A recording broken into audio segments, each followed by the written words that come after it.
Welcome to the shadows, dear viewer. Tonight, you've stumbled upon a place where nightmares whisper truths, where darkness shares its secrets, and unseen eyes watch your every move. Can you feel it? That chill crawling up your spine isn't just imagination. It's something else, something ancient, waiting patiently just behind your screen. If you're brave enough to confront the horrors lurking in the unseen corners of reality, subscribe now, hit the bell, lock your doors, and dim your lights, because once you enter, escaping might not be as simple as clicking away. Welcome to your new obsession, if you dare. I was born in a small town near Guanajuato, a place where almost everyone knew each other, and news spread quickly. The houses were modest, the streets cobblestone, and families gathered for patron saint festivities, which everyone helped organize.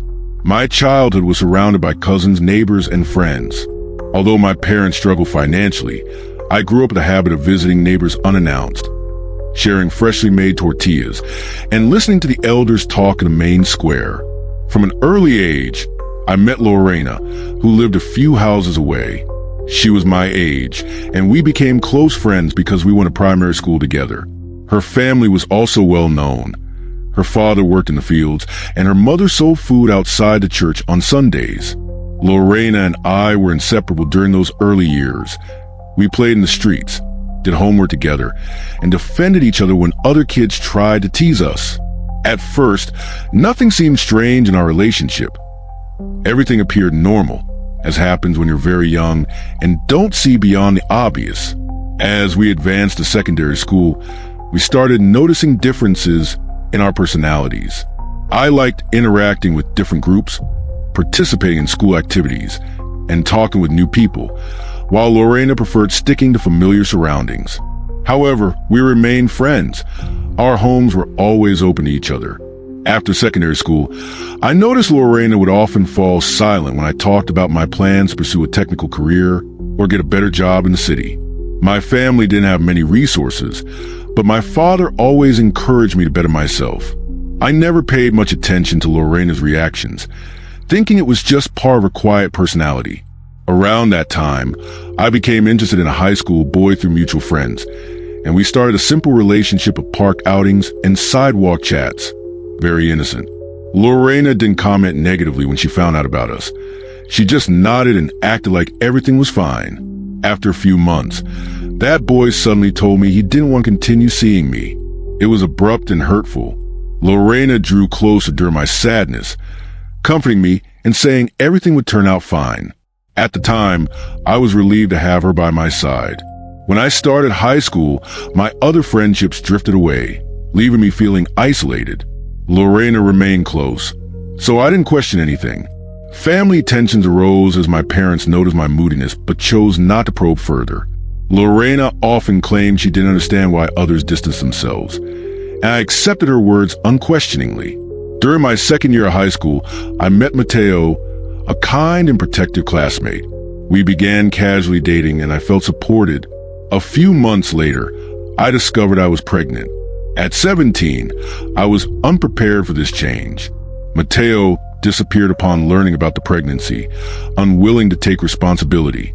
Fortunately, my family supported me despite our financial struggles, emphasizing the importance of protecting the new life. Lorena's behavior changed.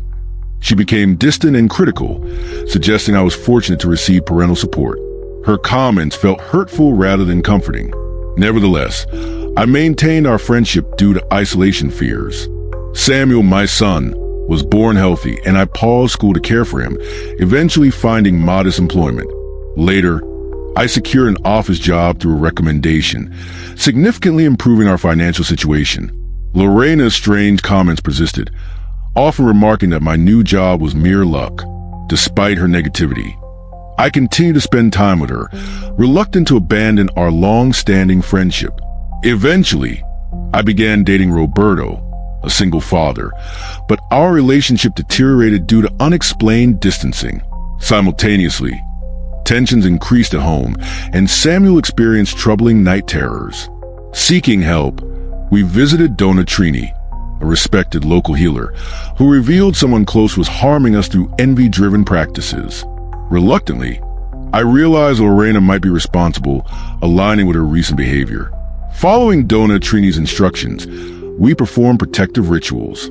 Samuel's nightmares stopped, my health improved, and home tensions eased. Lorena's life worsened, her marriage and business failed.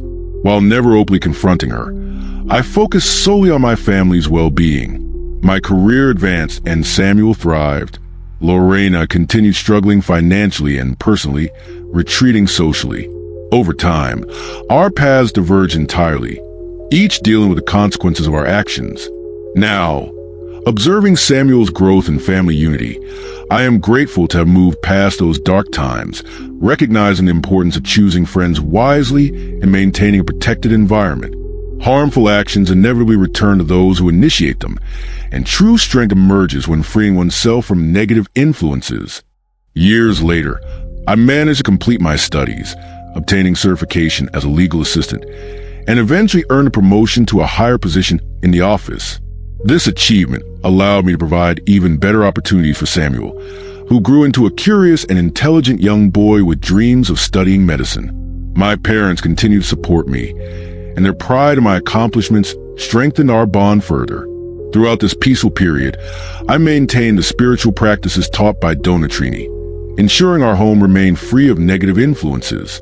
Occasionally, I would hear news about Lorena through neighbors, her continued struggles and isolation, but I avoided dwelling on these updates. Instead, I chose to focus on gratitude, knowing the hardships had taught me resilience and caution. As Samuel matured, he began to understand more about the difficulties we had faced in his early years. He admired my perseverance and often expressed his gratitude for the stable and loving environment I had built. My experiences inspired him to pursue a compassionate and supportive path, aiming to help others facing hardships. Today, looking back, I see that my life journey was marked by significant challenges, but each difficulty led to valuable lessons. My family remains my greatest strength, and I continue to nurture a life defined by positivity, forgiveness, and compassion. I learned that overcoming adversity does not mean forgetting the past, but using it as a foundation for building a brighter, more hopeful future.